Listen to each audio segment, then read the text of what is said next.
تعملش عملية في ايدك غير لما تتأكد ان الرقبة كويسة. العصب اللي بينزل يغذي الصوابع ده جاي في الاصل من الرقبة، من الحبل الشوكي من فوق. المعلومة دي بقولها ليه؟ في عيانة عندي في العيادة بتاعت مايو جايالي تقول لي انا عاملة عملية في ايديا اليمين وفي ايديا الشمال من سنتين، اتحسنت بعد العملية؟ لا ما اتحسنتش. طب في سكر؟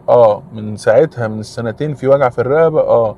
نبص على أشعة الرقبة نلاقي إن عندها انزلاق غضروفي كبير في رقبتها، نعمل لها الفحص الطبي بتاع الانزلاق الغضروفي، نلاقي إن الغضروف فعلا لامس العصب، ومع حركة رقبتها إيديها بتنمل وبتوجعها.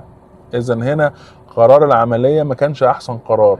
أنا كجراح مش شغلانتي إن أي حد معدي أعمل له عملية، لا، شغلانتي إن أشخص العيان وأشوف هو هيستفيد لما نعمل له إيه.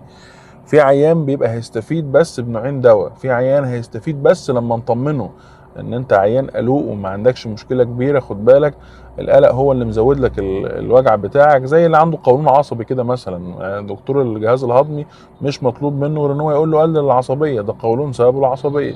ففي عيان يعني محتاج ان احنا نطمنه، في عيان تاني محتاج نديله دواء، عيان محتاج علاج طبيعي، عيان محتاجين نرشده لدكتور تاني. روح لدكتور السكر يظبط لك السكر بتاعك، وجع الاعصاب هيهدى.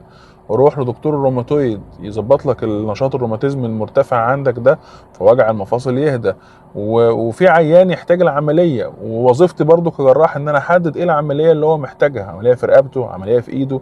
ان كل المنظومه دي مبنيه عشان لما ناخد قرار العيان يستفيد بيه ويدعي لنا بعده.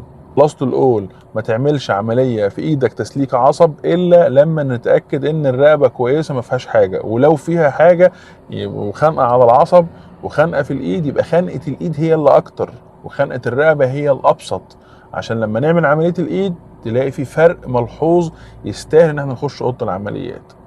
وكالعادة افتكروا دايما ان الامل موجود، وسلام عليكم.